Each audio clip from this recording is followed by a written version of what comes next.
PDP सदर महबूबा मुफ्ती और national conference के नायब सदर उमर अब्दुल्ला के असेंबली इंतखाबात में हिस्सा न लेने पर बोले अल्ताफ बुखारी। कहा, इस फैसले का खैर मकदम करता हूं। उन्होंने अपने सियासी कैरियर में लोगों को सिर्फ तकलीफें ही दी हैं, अब उन्हें अपनी गलतियों का एहसास हो चुका है।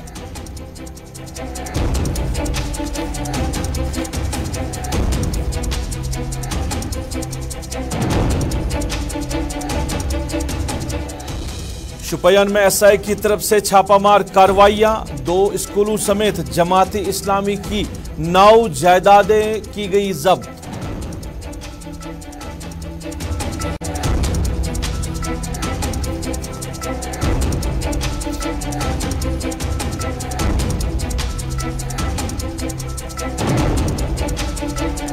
और टी20 आलमी कप के दूसरे सेमीफाइनल में इंग्लैंड ने भारत को 10 विकेटों से दी शिकस्त।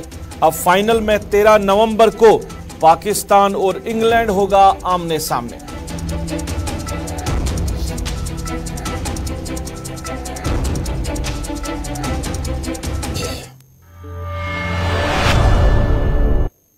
अस्सलाम वालेकुम नाज़रीन, शाम के 6 बजे हैं। आप गुलिस्तान के श्रीनगर स्टूडियो से बराह रास्त न्यूज़ एट 6 देख रहे हैं अपने मेज़बान सईद रूफ फारूकी के साथ। नाज़रीन, न्यूज़ एट 6 में कुछ अहम खबरें आप तक पहुंचाने की कोशिश करेंगे। एसआई की बात करें तो शुपियान के मुख्तलिफ इलाकों में आज जमात इस्लामी के खिलाफ हुई कार्रवाई और 9 जगहों पे छापामार कार्रवाइयाँ हुई है और करोड़ों की जायदाद जो है वो जब्त करने का दावा भी किया गया। इसके साथ साथ बारामूला में गैस लीकेज होने से मियाँ बीवी की मौत हुई है और भी कुछ अहम खबरें आप तक पहुंचाएंगे। और इसके साथ साथ आलमी कप के हवाले से भी बात करेंगे। और आलमी कप के दूसरे सेमीफाइनल में आज भारत को इंग्लैंड ने 10 विकेटों से हराया है और अब 13 नवंबर को पाकिस्तान और इंग्लैंड होगा फाइनल के लिए आमने सामने। लेकिन सबसे पहले बात करेंगे सियासत की। और सियासत की बात करें तो अल्ताफ बुखारी अपनी पार्टी के सदर जो है वो आज बोले और बोले उमर अब्दुल्ला और महबूबा मुफ्ती के हवाले से। आप नाज़रीन, आपको याद होगा कि महबूबा मुफ्ती ने कहा कि जब तक न 370 को वापस दिया जाएगा तब तक वो सियासत में शिरकत नहीं करेगी, यानी वो इंतखाबात में हिस्सा नहीं लेंगे। सियासत तो करते हैं मगर इंतखाबात में, जो असेंबली इंतखाबात जम्मू कश्मीर में होंगे उनमें वो हिस्सा नहीं लेंगे। और इसके साथ साथ नेशनल कॉन्फ्रेंस के नायब सदर साबिका वज़ीर उमर अब्दुल्ला ने भी ऐसा ही फैसला लिया था। उन्होंने कहा था कि जब तक न स्टेटहुड को बहाल किया जाएगा तब तक वो असेंबली इंतखाबात में हिस्सा नहीं लेंगे। कई और लीडरान हैं, आगा रूहुल्ला जिन्होंने भी कहा कि वो अब इलेक्टोरल पॉलिटिक्स में हिस्सा नहीं लेंगे। कई और लीडरान हैं जिन्होंने कहा कि साल 2019 के बाद जिन्होंने फैसला लिया कि अब वो इलेक्टोरल पॉलिटिक्स में हिस्सा नहीं लेंगे।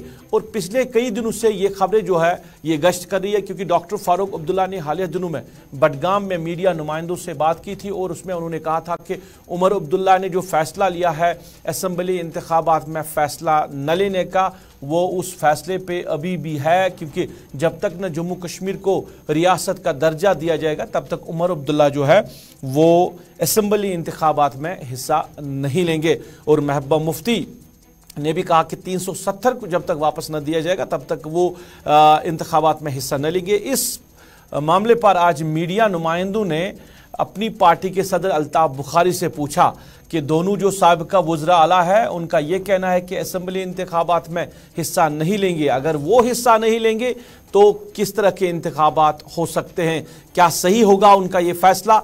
इस पे अल्ताफ बुखारी ने क्या कुछ कहा हम आप तक पहुंचा रहे हैं। अगर उन्हें इस चीज़ का एहसास हुआ है कि उनकी तकालीफ इतनी उन्होंने लोगों को दी है कि उनको रिटायर होना चाहिए, तो कोई कमी थोड़ा ही है यहाँ। मैं नहीं मानता हूँ कि ये उनकी हार है। अगर वो अपनी गलती का एहसास उनको हो गया है कि उनकी वजह से स्टेटहुड चली गई है, उनकी वजह से लोगों के अरमानों पे शब खून हुआ। 370-35 ये अरमान हैं जम्मू कश्मीर के लोगों के, शब खून अगर हुआ है, अगर उनकी पॉलिसियों की वजह से हुआ है और अगर उनको उस चीज़ का एहसास है तो ये सही का फैसला है उनका, इसमें क्या बात है।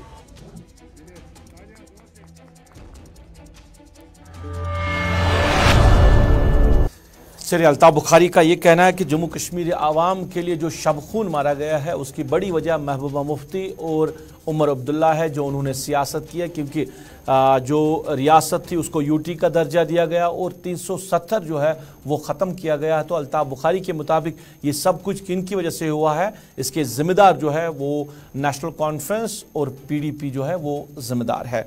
चलिए नाज़रीन, सियासत के बाद अब ज़रा बात करेंगे शुमाली कश्मीर के जनूबी कश्मीर के शुपियान इलाके की। और शुपियान के कई इलाकों में आज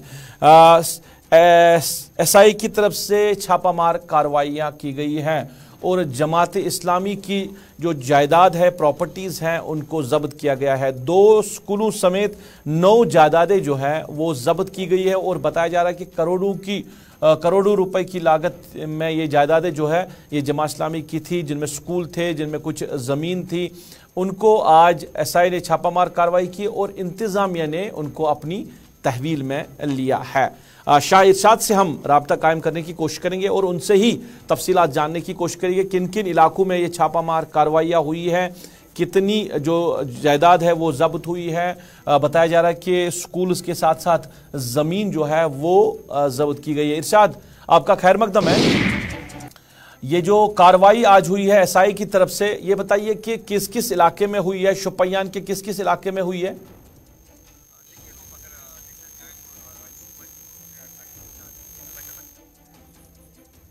चलिए, आवाज़ जो है नहीं आ रही है खराबी की वजह से, तो फिर से हम कोशिश करेंगे अपने साथी से राब्ता कायम करने की और उनसे तफसीलात जानने की कोशिश करेंगे। बताया जा रहा है कि 9 जगहों पे आज SI ने छापामार कार्रवाई की है ज़िला शुपियान में और वहाँ पे जो जमाती इस्लामी की जायदाद है उनको अपनी तहवील में लिया है। बटपोरा शुपियान, बटगुंड शुपियान, यहाँ पे भी जमात इस्लामी की जो प्रॉपर्टीज़ हैं उनको ज़ब्त किया गया है और भी कई जगह पे जो फलायाम ट्रस्ट जमात इस्लामी चला रहे थे वो 2 स्कूल जो है उनको भी अपनी तहवील में लिया गया है। और बटगुंड शुपियान की बात करें तो वहाँ पे आज सुबह ही छापामार कार्रवाई हुई है और जहाँ 2 स्कूलों को ज़ब्त किया गया वहाँ 7 जगहों पे जो ज़मीनें थी, जो प्रॉपर्टीज़ थी ज़मीन की शक्ल में जमात इस्लामी की, उनको भी ज़ब्त किया गया है। शाह इरशाद से हम राब्ता कायम करने की कोशिश करेंगे, उनसे तफसीलात जानने की कोशिश करेंगे। SI की बड़ी कार्रवाई आज ज़िला शुपियान में, जिसका बयान सामने आया है, बताया जा रहा है कि करोड़ों रुपए की मालियत की ये जायदादें थी जमात इस्लामी के पास। इरशाद, ये जानना चाहेंगे किस किस इलाके में आज SI ने कार्रवाई की है? देखिए रूप, अगर देखा जाए जो मेन टाउन है, शोपियान का मेन टाउन है बटपारा, वहाँ पे सुबह ही जो है SI ने अपने जो है रेड डाली और बता दो कि वहाँ पे जमात इस्लाम का जो दफ्तर है, ऑफिस है, उसको भी बिल्कुल जो है उन्हें सील कर दिया गया। और अगर हम बनगाम की बात करें, जो बनगाम शोपियान की अगर बात करें तो वहाँ पे भी बिल्कुल इसी तरीके से जो है SI ने अपनी रेड डाली और वहाँ पे भी कुछ जो जमीन है उसको भी बिल्कुल अपना बैनर लगा के उसको भी सील कर दिया। मैं आपको बता दूं, एक एरिया है बटकुंड जो कि हसास एरिया माना जाता है, मिलिटेंट के हवाले से हसास एरिया माना जाता है, वहाँ पे भी एक स्कूल को भी बिल्कुल इसी तरीके से सील कर दिया गया है। जी रूप नहीं, इरशाद, ये बताइए कि ये जो कार्रवाइयाँ हुई है, क्या इससे पहले इन जगहों पे कोई छापामार कार्रवाई हुई है या इनके नाम कोई नोटिस जारी किया गया था ज़िला इंतज़ामिया की तरफ से कि आपको ये जो स्कूल हैं ये बंद करने होंगे या ये जो जायदाद है इनको सरकार या इंतज़ामिया अपनी तहवील में लेगा? कोई नोटिस जो इससे पहले दिया गया था?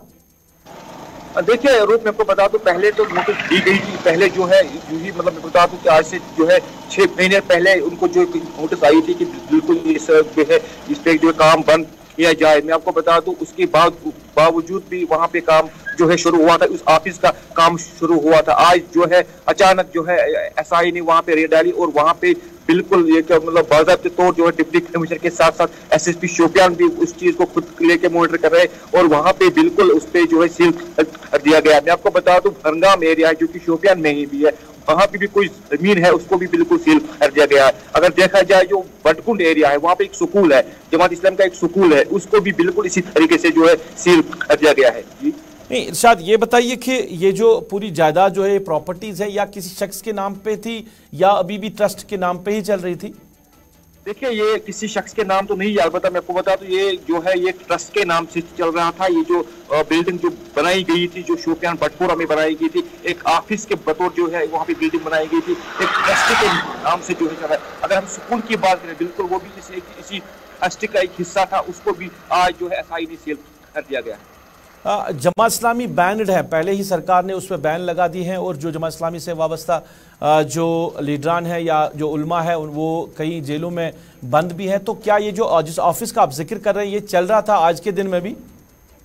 देखिए अभी तक ये अंडर कंस्ट्रक्शन है, बिल्कुल इस पे जो है काम शुरू हुआ था, दिनों से इस पे जो है काम लग रहा है और उसी पे आज जो है असाइनी के मतलब वहाँ पे कुछ काम से मतलब जो मैं आपको बता दूं जो बड़ा एक बिल्डिंग बननी थी वहाँ पे बटपुरा में और उसी पे आज जो है एसआई ने कुछ रेड डाल के और उसी बिल्डिंग को सील कर दिया गया है।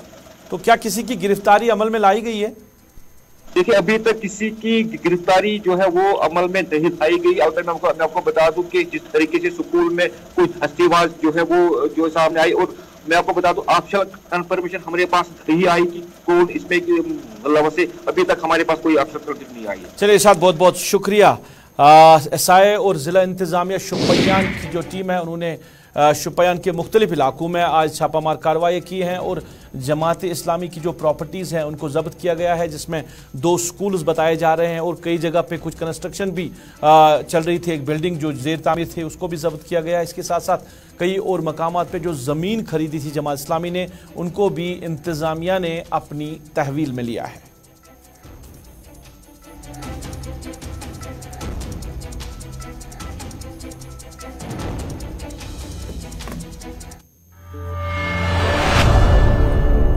नाज़रीन, बारामूला के नूरबाग इलाके में एक दिलदोज हादसा पेश आया है और बताया जा रहा है कि सफोकेशन की वजह से यानी दम घुटने की वजह से मियाँ बीवी की मौत वाक़ा हुई है। इंतज़ामिया से वाबस्ता जो ज़िम्मेदारान हैं वो जाए वारदात पर पहुँचे हैं जहाँ पे ये वाक़ा पेश आया है और इब्तिदाई जो तहकीकात सामने आई है उसके मुताबिक बताया जा रहा है कि गैस लीकेज होने की वजह से दोनों की मौत वाक़ा हुई है। इलाके में कोहराम मचा हुआ है। हमारे साथी इरशाद बट भी जाए वारदात पर पहुंचे थे और वहां पे जो जिनकी मौत वाक़ा हुई है उनके जो लवाकिन हैं उनके साथ उन्होंने बात की। क्या बात करते हुए उन्होंने कहा, हम आप तक पहुंचा रहे हैं। दोन टाइम तो अब्दुलरशीद रिलेटिव याद में दोपने इमसन दरवाजे खोला बोस अंग्रेज तो मिशन दरवाजे खोला माशन शिंगे तुम लेट तुम शंगा दोपना आखे बजे वन के आसन दिवान ये दरवाजे ठुक ठुक ठुक ठुक दरवाजे मसरा बस करा आलो आंटी अंकल जी आंटी मिशन दरवाजे खोलान एम पत गए कम तो एम कोर बे दरवाजे ठुक ठुक इस वा खोलने पत कर मैं कम एम बाग में हेयर तो लगा हेयर या जाए लगा हेयर कर दोलस आज से हेयर फुटत पत लगा मैं इसका लाइफ सहित खोती कुदरती या दर यल अख दर यल या तो तु वुचु अख दर यल पत तम पत दिने मिस कइन बोर्ड कइन एम कइन से दायरे ठुक तो आए मसरान या अंदर तो अंदर हमारा डेथ रिसब 70 अबो तो हाँ 60 अबो मिसेस ना अमन डेर बट मगर तुम आमुत वन तुम शिफ्ट किए वन तुम ओतर ओतर आमुत तो बस होते होत बिकस डेरस में कवाटस अंदर बसान रिपोर्ट जो तमाम रिपोर्ट ने एफआईआर आज लॉन्च गई सफिकेशन क्या बोस रात मन निशस बोस रात तकरीबन 8 बजे मन निशस अमन से गैस खैर यो चलान कंटिन्यू। नाज़रीन, महकमे ट्राइबल अफेयर्स की जानिब से अवामी जानकारी मुहिम का सिलसिला जारी है और मुख्तलिफ जो महकमे के ज़ेर निगरान स्कीमें हैं, मरकज़ी स्कीमें हैं या जो बाकी प्रोग्राम्स हैं उनकी अवेयरनेस के लिए महकमे की तरफ से प्रोग्राम शुरू किया गया है। हर एक अजला में जाके आवाम को या जो इस ट्राइबल तबके से वाबस्ता लोग हैं उनको जानकारी देना। और आज इसी सिलसिले में अनंतनाग के जो अनंतनाग डिस्ट्रिक्ट में आज एक जानकारी मुहिम प्रोग्राम रखा गया था जिसमें डिस्ट्रिक्ट डेवलपमेंट कमिश्नर अनंतनाग के साथ साथ जो नोडल ऑफिसर है महकमे ट्राइबल अफेयर्स के वो मौजूद रहे। इसके साथ साथ ज़िले से वाबस्ता अफसरान और आवाम की अच्छी खासी तादाद भी इस प्रोग्राम में शामिल रहे, जहां पे आवाम को जानकारी दी गई कि जो ट्राइबल अफेयर्स महकमा है इसके अंदर जो स्कीमें हैं उससे कैसे लोग फ़ायदा उठा सकते हैं, कैसे लोग इन स्कीमों के ज़रिए फ़ायदा ले सकते हैं। ख़ासकर जो तलबा हैं उनके लिए जो मुख्तलिफ स्कीमें जो इस महकमे के ज़ेर निगरान हैं, मरकज़ी मामलों की स्कीमें, उनसे कैसे तलबा को फ़ायदा मिल सकता है। बाद में मीडिया नुमाइंदों से बात की है, जो नोडल ऑफिसर है महकमे ट्राइबल अफेयर्स के और जो इंचार्ज है, कोऑर्डिनेटर है इस प्रोग्राम के, जावेद अहमद परे ने मीडिया नुमाइंदों से बात की इस अवेयरनेस कैंप के हवाले से।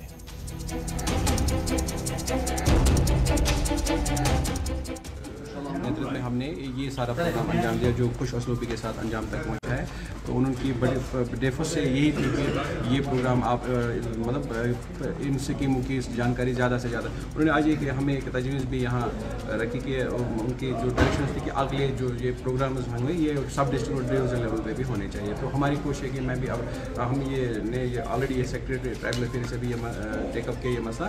तो ऐसे जैसे बशार साहब ने आज यहाँ बोला है, इसी तरह से गांधरबल, बडगाम या बांडीपुरा में भी हमें ऐसी, या कल कुपवारा में भी हमें यही डायरेक्शन मिली थी डिप्टी कमिश्नर साहबान की। चलिए, श्रीनगर की प्रेस कॉलोनी में आज एहतजाज हुआ। नर्सिंग कॉलेज से वाबस्ता तलबा ने एहतजाज किया और कई रोज से ये एहतजाज करते रहते हैं, प्रेस कॉलोनी में आ रहे हैं अपनी डिमांड्स को लेकर। फैसला जो एडमिनिस्ट्रेटिव काउंसिल ने लिया था उसमें कहा गया था कि जो जम्मू कश्मीर में 2 नर्सिंग कॉलेज है, एक जम्मू में है और एक कश्मीर में, उनको अब हायर एजुकेशन डिपार्टमेंट से ट्रांसफ़र करके health and medical education department को दिया जाएगा, सौंप दिया जाएगा। हालांकि जम्मू में जो नर्सिंग कॉलेज है वो पहले ही अब जीएमसी जम्मू के को सौंप दिया गया है, उनको उनके हवाले किया गया है। मगर जो कश्मीर में कॉलेज है, नर्सिंग कॉलेज, अभी तक उसको मुंसलिक नहीं किया गया health and medical education department. सरकार ने ऑलरेडी फैसला भी लिया था मगर 3 महीने गुजर गए, अभी तक जो ये फैसला है ये यहाँ पे वादी की बात करें, कश्मीर की बात करें तो यहाँ के नर्सिंग कॉलेज में ये फैसला अभी नहीं लिया गया है। इसको लेकर जो वहाँ पे ज़ेर तालीम तलबा है वो आए रोज़ एहतजाज करते रहते हैं कि अगर सरकार ने, एडमिनिस्ट्रेटिव काउंसिल ने फैसला लिया था तो यहाँ पे ये फैसला नाफिजुल अमल क्यों नहीं है। जम्मू में पहले ही इसको जो है जीएमसी जम्मू को इसको सौंप दिया गया है, तो कश्मीर में क्यों नहीं? अभी तक हायर एजुकेशन डिपार्टमेंट भी इसको ओन नहीं कर रहा है, अब ना ही हेल्थ एंड मेडिकल एजुकेशन जो है अभी तक इसको ओन कर रहा है। तो ये बच्चों का जो मुस्तकबिल है ये दाव पे लगा हुआ है। एहतजाज में शामिल जो बच्चे थे वो क्या कुछ कह रहे थे, पहले उनकी बात सुनते हैं, फिर इस मामले को लेकर अपने साथी फैसल रियाज से भी जानकारी हासिल करने की बात करेंगे। हम यहाँ बागी दिलावर खान श्रीनगर कॉलेज से आए हैं, नर्सिंग कॉलेज। हम इसलिए यहाँ पर गैदर हुए हैं और 3 मंथ से पहले एक ऑर्डर इशू किया है। हमारा कॉलेज जो है वो हायर एजुकेशन के अंडर चलता था, वो हायर एजुकेशन ने मतलब हैंड ओवर किया और टेक ओवर करना है अब हेल्थ एंड मेडिकल एजुकेशन वालों को। अभी तक 3 मंथ हुए, अभी तक उन्होंने हैंड ओवर नहीं किया है और ये हमारा मतलब फीस स्ट्रक्चर जो है वो बहुत ज़्यादा है as compare to other government colleges. और रिसेंटली एक रिव्यू आया है कि हमारा कॉलेज जो है ये शिफ्ट होने वाला है श्रीनगर, फ्रॉम श्रीनगर टू बडगाम। वो हमें बिल्कुल भी मंजूर नहीं है क्योंकि हमने JQ बोपी का एग्ज़ाम ये किया है क्वालिफाई, हमने उस वक्त प्रेफरेंस दिया Srinagar because of reasons. Srinagar में हमारे हर कोई फैसिलिटी प्रोवाइड होती है, ट्रांसपोर्ट मिलता है। और जो बडगाम में है, बडगाम जो है वो मतलब मेन बडगाम से बहुत दूर है, वहाँ पब्लिक ट्रांसपोर्ट भी नहीं है। हम यही चाहते हैं जल्द से जल्द हमारा ये health and medical education accept करे हमारा कॉलेज। और जो ये रिव्यू आया है बिल्डिंग का इशू, मतलब हमें शिफ्ट हो जाएगा बडगाम, वो हमें बिल्कुल भी। चलिए, ना ही health and medical education department को सौंपा जा रहा है और दूसरा फैसला अब जो सरकार ने लिया है कि अगर इसको health and medical education department own करता है तो इस कॉलेज को बडगाम के खानपुरा इलाके में शिफ्ट किया जाएगा, जिसको लेकर भी बच्चों ने एतराज़ात खड़े किए हैं। फैसल रियाज बराह रास्त जुड़े हैं मेरे साथ, इनसे जानना चाहेंगे। फैसल, कई रोज से ये जो तलबा है ये एहतजाज कर रहे हैं श्रीनगर की प्रेस कॉलोनी में और जो डिमांड्स उनकी हैं वो सरकार पूरी नहीं कर रही। हालांकि अगर एडमिनिस्ट्रेटिव काउंसिल की बात करें तो एडमिनिस्ट्रेटिव काउंसिल में 3 महीने पहले ही फैसला लिया गया था। बिल्कुल, एडमिनिस्ट्रेटिव काउंसिल ने 3 महीने पहले ये फैसला लिया था कि जो यहाँ की मेडिकल नर्सिंग कॉलेज है, चाहे वो जम्मू में हो या श्रीनगर में हो, दोनों को जो है हायर एजुकेशन से हेल्थ एंड मेडिकल एजुकेशन को ट्रांसफर किया जाएगा। जिसमें पहले से ही जम्मू में जो नर्सिंग कॉलेज है उसको ट्रांसफर किया गया और उसको GMC के अंडर लाया गया। तो लेकिन कश्मीर में जो श्रीनगर के बागी दिलावर खान खानियार में जो वाकया है उसको अभी तक नहीं ट्रांसफर किया। ट्रांसफर तो किया, रिलीज हायर एजुकेशन ने किया इस कॉलेज को, लेकिन टेक ओवर अभी तक जो है हेल्थ एंड मेडिकल एजुकेशन नहीं कर कर रहे हैं। इसके बाद 3 दिनों से लगातार इस यहाँ के स्टूडेंट इनकी तरह करीबन 250 के करीब वो एहतजाज कर रहे हैं। उनका मुतालबा ये कि जो ऑर्डर निकाला गया है इन्होंने उसको जल्द से जल्द इंप्लीमेंट किया जाए, लेकिन अभी तक वो इंप्लीमेंट नहीं हुआ। इस वक्त जो स्टूडेंट है विदाउट एनी रेगुलेशन, ना तो ये हायर एजुकेशन के अंडर आते हैं और ना ही इस वक्त ये हेल्थ एंड मेडिकल एजुकेशन के अंडर आते हैं। तो कुछ दिन पहले हेल्थ एंड मेडिकल एजुकेशन के जो मिशन सेक्रेटरी है भूपेंद्र कुमार, उन्होंने एक रिव्यू मीटिंग ली थी जिसमें नर्सिंग कॉलेज का जिक्र आया था।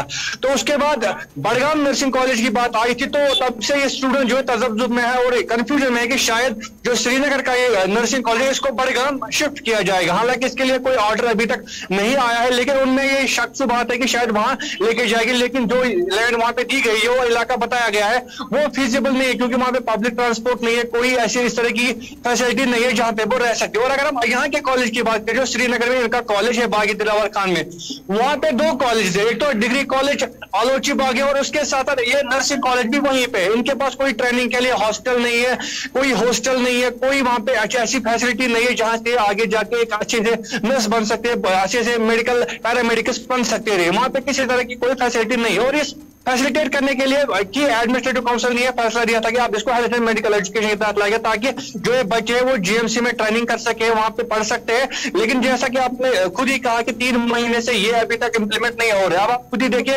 जो फीस स्ट्रक्चर हायर एजुकेशन से ले रहा है वो करीबन 65,000 के करीब इनको फीस देना पड़ता है, जबकि अगर हेल्थ एंड मेडिकल एजुकेशन के तहत आते हैं तो सिर्फ इनको 10,000 ही देना है वहां पे फीस। आप खुद ही देख सकते हैं कि कितना ज्यादा फीस इनको वहां पे देना पड़ता। तो इस चीज को ईज करने के लिए एडमिनिस्ट्रेटिव काउंसिल ने यह फैसला दिया था कि इनको हेल्थ एंड मेडिकल एजुकेशन को दिया जाएगा। लेकिन 3 महीने गुजर गए, अभी तक ये फैसला इंप्लीमेंट नहीं हुआ। अभी भी ये बच्चे कह रहे हैं कि हमें बताओ हमें कहाँ जाना है। अब दिसंबर में नया सेशन शुरू होने वाला है, काउंसलिंग होने वाली है और अब देखिए नए एडमिशन हो गए, लेकिन वो बच्चे भी अब कंफ्यूज है हम कहाँ पे करेंगे। हम हायर एजुकेशन डिपार्टमेंट के पास आते हैं या हेल्थ एंड मेडिकल एजुकेशन के डिपार्टमेंट के पास, वो भी अभी तजब्जुब का शिकार है, उनके लिए भी कोई पैसा नहीं लिया गया है, वो कहाँ पे ले जाएगी। ये सेक्रेटरी भी गए थे, सेक्रेटरी से उनको आश्वासन मिला कि आपको जल्द ही करेंगे, लेकिन जल्दी अभी तक नहीं हो रही है। कब दोबारा से फैसल के साथ रब्ता कायम करने की कोशिश करें, क्योंकि एक इम्पॉर्टेंट मुद्दा इसमें है कि अभी तक तो ये जो कॉलेजेस थे ये या जो वादी कश्मीर का कॉलेज है ये हायर एजुकेशन डिपार्टमेंट के ज़ेर निगरान था, मगर हायर एजुकेशन डिपार्टमेंट के हवाले से जो बच्चे ज़ेर तालीम वहाँ पे हैं या उनके जो वालिदैन हैं, उन्होंने कहा कि इस कॉलेज की तरफ अभी तक उस तरह तवज्जो नहीं दी गई थी जिस तरह देनी चाहिए थी, जिस तरह बच्चों के मुस्तकबिल को संवारने के लिए कोशिश करनी चाहिए थी। हायर एजुकेशन डिपार्टमेंट ने इस कॉलेज की तरफ तवज्जो नहीं दी थी। फैसल, एक बड़ा मुद्दा इसमें सामने आ रहा है कि अभी तक तो ये जो कॉलेज है ये हायर एजुकेशन डिपार्टमेंट के ज़ेर निगरान था, मगर जिस तरह शिकायतें सामने आ रही है या जो वहाँ पे ज़ेर तालीम तलबा है या जो उनके वालिदैन हैं उनके वो कह रहे हैं कि बच्चों का जो मुस्तकबिल है वो दाव पे लगाया गया है, क्योंकि हायर एजुकेशन डिपार्टमेंट को जो वहाँ पे अपने जो फ़राइज़ अंजाम देने चाहिए थे इस कॉलेज को लेकर, बच्चों के मुस्तकबिल को लेकर, वो कहीं नहीं दिखाए दिए गए। आज तक इस कॉलेज को इग्नोर ही किया गया है। देखिए बिल्कुल, जिस तरह से मैंने पहले ही कहा, अगर हम प्रेजेंट कॉलेज के इंफ्रास्ट्रक्चर की बात करें जो कि बागी दिलावर खान खानियार में वाक़ है, वहां पे 2 कॉलेजेस एक ही बिल्डिंग में हैं। एक साइड से डिग्री कॉलेज आलोची बाग है और दूसरे साइड से ये नर्सिंग कॉलेज है। अब आप देखिए 65,000 के करीब इन बच्चों को फी देना पड़ता है। वो ये फी दे किसके लिए रहे हैं, जब वहाँ पे कोई फैसिलिटी ही नहीं है, जब वहाँ पे कोई ऐसी फैसिलिटी है नहीं जिससे हम कह सकते हैं ये एक अच्छे पैरामेडिक्स बन सकते हैं, ये एक अच्छे नर्सिस बन सकते हैं। फीस तो इनसे लिया गया हायर एजुकेशन है, लेकिन आप वो फैसिलिटी प्रोवाइड करी थी जो कि आप वो नहीं दे रहे थे। अब इसी चीज को देखकर एडमिनिस्ट्रेटिव काउंसिल ने शायद ये फैसला लिया था कि अब इनको हम हेल्थ एजुकेशन के पास लाएंगे, उसके अंडर लाएंगे, शायद इनको एक बेहतर फैसिलिटी मिलेगी। लेकिन जिस तरीके से ऑर्डर इंप्लीमेंट नहीं हो रहा है, ये बच्चे भी परेशान। तो यही जानना चाहूंगा मैं, जो आपने जो अफसरों जो आपने जिम्मेदारों के साथ बात किया, अगर जम्मू कॉलेज को पहले ही जीएमसी के तहवील में लिया गया है, उस जीएमसी के अंडर सौंपा गया, तो कश्मीर का ये जो कॉलेज है इसको हेल्थ एंड मेडिकल एजुकेशन अभी तक ओन क्यों नहीं कर रहा है, हालांकि फैसला जो है वो एडमिनिस्ट्रेटिव काउंसिल का ही है? देखिए जिस तरह से मैंने पहले कहा, ये बच्चे भी वहां पे गए थे, हमने भी कोशिश की थी कुछ ऑफिशियल से बात करने की, लेकिन वहां से जवाब ये आता है कि हम कर रहे हैं, लेकिन कब तक होगा उसका कोई डेडलाइन है ही नहीं, क्योंकि मैंने पहले कहा कि दिसंबर में अब नया सेशन शुरू होने वाला है। वो बच्चे कहाँ पे जाएंगे? क्या वो हायर एजुकेशन के पास जाएंगे? फैसल, इस खबर को लेकर जो जिम्मेदारान है हेल्थ और मेडिकल एजुकेशन के, उनके साथ बात करिए, क्योंकि बच्चों के मुस्तकबिल का सवाल है। और कई बार ये जो बच्चे हैं ये प्रेस कॉलोनी में आए, उन्होंने एहतजाज किया, और जैसे आप कह रहे थे कि अब नया सेशन शुरू होने वाला है, काउंसलिंग होगी, बाकी चीजें होंगी। जब इनके लिए मामला है कि अभी हायर एजुकेशन डिपार्टमेंट इनको ओन नहीं कर रहा है, और उसके साथ साथ हेल्थ एंड मेडिकल एजुकेशन जो ओन नहीं कर रहा है अभी, और जो हायर एजुकेशन है उन्होंने पहले ही उनको छोड़ा था, तो इनके बच्चों का मुस्तकबिल खराब हो सकता है। आप कोशिश करें इस पे जिम्मेदारों के साथ बात करें, और कई जो फैसला सरकार का आया था वो जो फैसला है वो क्यों नहीं नाफिजुल अमल हुआ, इस पे जरूर उनके साथ बात करिए। बहुत बहुत शुक्रिया फैसल रियाज बात करने के लिए इस मामले को लेकर।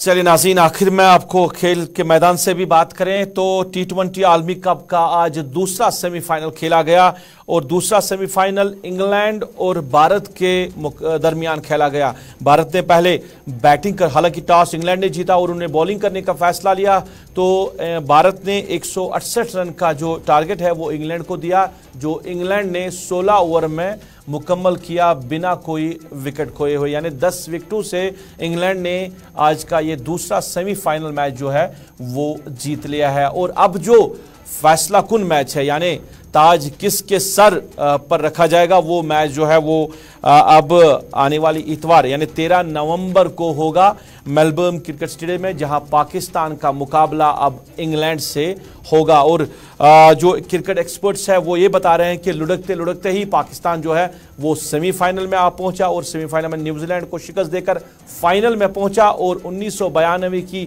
जो याद है वो ताज़ा हो गई, क्योंकि 1992 में भी पाकिस्तान लुढ़कते लुढ़कते सेमीफाइनल से फाइनल में पहुंचा, और फाइनल में उनका मुकाबला जो इंग्लैंड से हुआ, जहां पे उन्होंने इंग्लैंड को शिकस्त दी थी। अब इतवार को क्या कुछ होगा ये मैदान ही फैसला करेगा, ये दोनों टीम के खिलाड़ी फैसला करेंगे, मगर फिलहाल दोनों टीमें जो है वो फाइनल की रेस में आ पहुंचे हैं।